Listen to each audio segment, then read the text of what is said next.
if I lay down and I play dead and I stay dead, maybe you'll get sick of being the monster out of my head, under my bed. Think you're something out of my nightmares, standing right there.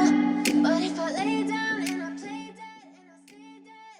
Hello， 大家好，歡迎收睇《唐門記》啊 K 車嘅德國 Working Holiday 嚟緊嘅香港人。咁今集咧就會去海德堡嘅城堡度睇啦，同埋亦都會試食佢哋嘅美食嘅。如果大家都有興趣嘅話咧，咁就要睇埋落去啦。咁我哋即刻開始。我哋而家咧就嚟到海德堡中央火車站啦。咁可以見到咧有少少嘅微微雨，希望等陣咧就會停翻雨，好翻天啦。咁而家咧就出發去揾我哋嘅朋友先啦。咁佢就係住喺海德堡嘅。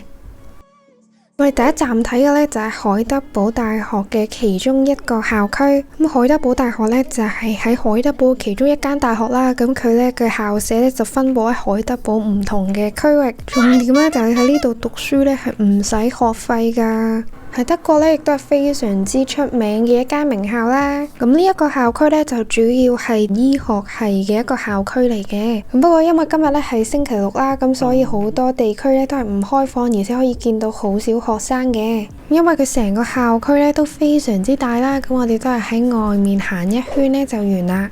亦都可以見到佢哋海德堡唔同嘅校舍嘅建築呢，亦都係歷史悠久同埋有特色。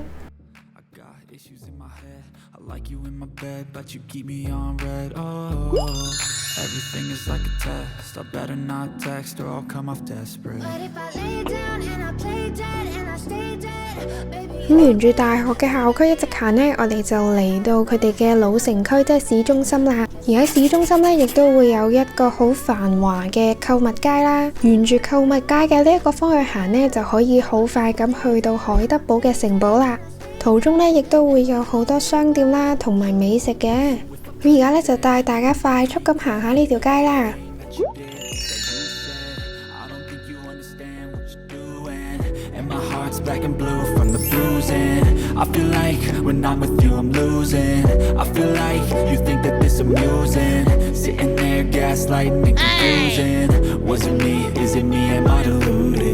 I'm the one who's always sorry, the conclusion. Even though I offer all of the solutions, I wish you loved me like I love you, it's stupid. When I'm alone with you, I never feel lucid. I wish I wasn't struck by Cupid.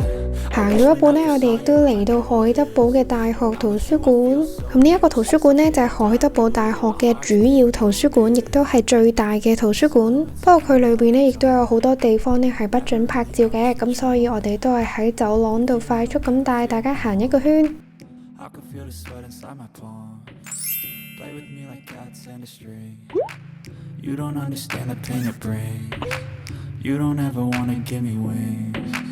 You don't ever wanna set me free.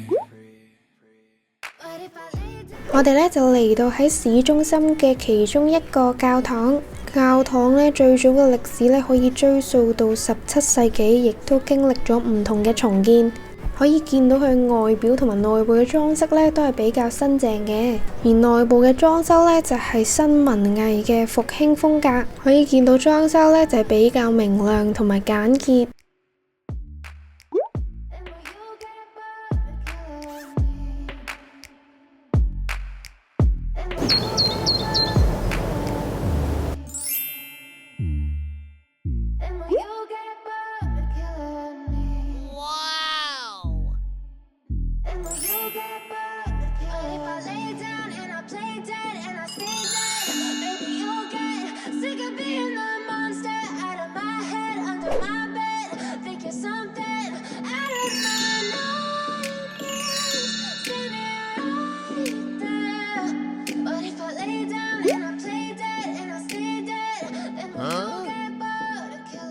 呢一間呢就係朋友話海德堡最好食嘅德國餐廳之一，不過佢呢晏晝4點鐘先至會開門，所以就只可以夜晚先食到。咁所以晏晝呢，我哋就嚟到一間朋友推薦嘅韓國餐廳。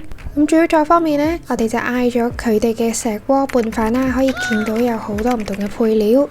石鍋拌飯呢，就係將所有嘅配料放喺石鍋入邊，跟住呢，就再加上呢個韓式辣醬再撈勻佢。石鍋嘅熱，再加上特製嘅辣椒醬呢，就非常之香。而且配菜呢，佢哋亦都係有特別醃過，我自己都覺得唔錯。不過唯一一樣嘢呢，就係佢哋嘅牛肉呢太少啦。撈勻之後呢，我自己就唔係好食到有肉。不過整體而言呢，份量亦都係算多嘅。我哋呢亦都嗌咗一個海鮮嘅煎餅一齊分享。煎餅再配上佢哋隔離特製嘅醬料呢，非常之好食。不過海鮮嘅份量呢就比較少，主要都係食到蔥比較多。而第3道菜呢，就係韓式泡菜炒豬肉。咁呢道菜呢，亦都係會有佢哋嘅配菜啦。豬肉嘅肉汁同埋香氣呢，同泡菜嘅酸辣味非常之夾，再加埋佢哋嘅辣醬呢，配上白飯呢，就啱啱好。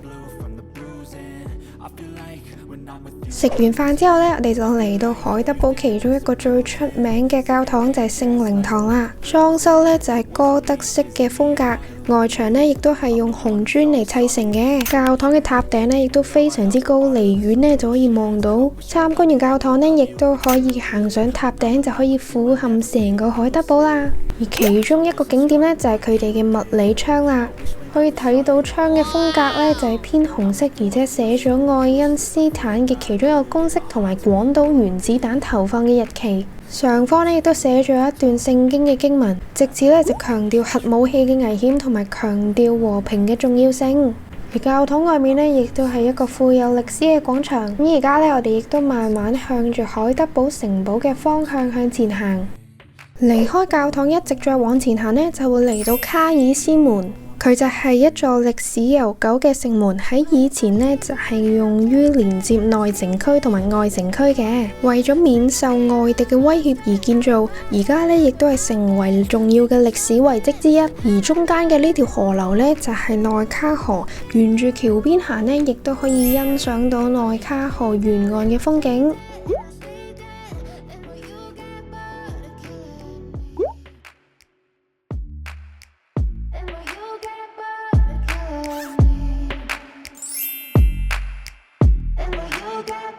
睇完河景之後呢，我哋就出發去海德堡嘅城堡啦。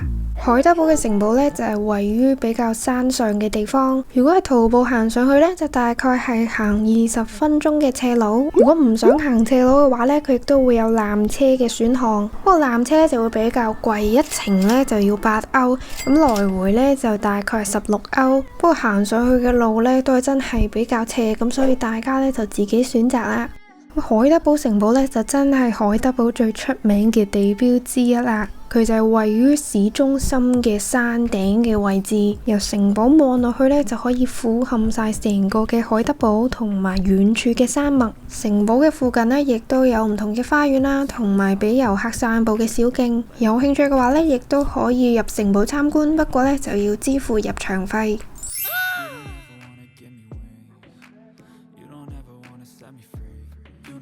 Addicted to you, and it's twisted. You've been gifted with the evil voodoo. Got me coming back for more, even when I've been screwed. Dolls full of pins, pierce my heart straight through. I got issues in my head. I like you in my bed, but you keep me on red. Oh, everything is like a test. 由於咧落嚟嘅時候咧就突然間落大雨，咁我哋而家咧就去朋友嘅宿舍度避一避雨，順便咧就攞到2把遮。咁我哋而家咧就嚟到海德堡大學嘅另一個校舍同埋佢哋嘅宿舍區啦。可以見到只有少量嘅餐廳開門啦，同埋因為今日係星期6咧，所以都唔係好見到有好多嘅學生。不過成個大學帶俾我嘅感覺咧都係好寬敞同埋好乾淨，而且交通都好方便。佢哋有一條專屬嘅巴士線啦，咁就係來往呢個舊城區同埋呢個大學嘅。咁休息咗一陣之後呢，天氣亦都好翻好多。咁呢個就係佢哋嘅校區啦，可以見到對面呢都係學生宿舍嚟嘅。咁休息完之後呢，我哋就去會合翻其他人啦。咁我本身呢就係唔識佢哋嘅，純粹呢就係朋友搭朋友咁樣就話一齊食飯。咁呢個呢就係佢哋一個都幾中意去嘅烹石嘅場啦。咁佢就係有啲地方你就可以坐低買嘢飲咁樣傾下偈，亦都會有其他嘅設施。咁都係一個唔錯嘅消遣地方嚟嘅。咁我影嘅時候呢，我就唔知點解唔記得咗開打直嘅模式。咁大家呢就將就一下啦。咁我亦都呢嗌咗佢哋好多人叫嘅一個可樂。咁呢一款嘅可樂呢，就比起傳統嘅可口可樂呢，就冇咁甜。啱啱飲下嘢呢，突然間有隻狗衝過嚟，佢係勁熱情咯，係完全唔驚人啊，係咁望住我哋，可能係好想飲我哋嗰啲可樂啊。咁晚餐呢，我哋就嚟到我哋下午經過嘅嗰一間必定要食嘅德國餐廳啦。咁佢嘅開門時間呢，就係下午嘅4點去到凌晨嘅12點，而佢哋呢間餐廳必食嘅呢，就一定係佢哋嘅德國豬手啊。喺飲品方面呢，我就嗌咗佢哋嘅一個黑啤啦。咁黑啤呢都幾苦嘅，同埋佢係有陣鹹鹹地嘅味。另外亦都嗌咗佢哋嘅招牌啤酒，咁佢哋嘅啤酒呢，就係麥味比較重，亦都係帶苦嘅。我自己咧就中意呢一款嘅啤酒多啲。主菜咧就嗌咗2碟佢哋最出名嘅招牌豬手，可以見到份量非常之多。外表咧金黃酥脆，帶有濃郁嘅烤肉香味。最緊要咧就佢嘅外皮又脆又薄，帶有強烈嘅焦香味，再加上下面鮮嫩多汁嘅肉汁，同埋佢哋特製嘅醬汁咧非常之滿足。另外咧我哋亦都嗌咗德國薄餅同埋佢哋店嘅特色香腸。薄餅咧就正常，不過腸仔呢，我就認為好有驚喜。番茄醬再配上特製嘅薯蓉同埋腸仔呢，非常之開胃。而啲腸仔呢，煎得啱啱好，咬落去呢啲肉汁就逼晒出嚟。咁總括嚟講呢，我都係非常推薦呢一間嘅餐廳。咁今集嘅躺平日記呢，就嚟到呢度啦。如果你想知道下集會去邊度嘅話呢，就記得 subscribe 我嘅 channel。我之前呢，亦都有拍到德國唔同嘅旅遊 vlog 同埋49歐嘅購買教學，例如係慕尼黑、天鵝堡同埋國王湖等等。如果你對德國旅遊都有興趣嘅話呢，就記得唔好錯過啦。如果你中意呢條影片嘅話呢，亦都可以 like、comment 同埋 share。咁我哋就下一集再見啦，拜拜。Got me coming back for more, even when I've been screwed. Dolls full of pins, pierce my heart straight through. I got issues in my head, I like you in my bed, but you keep me on.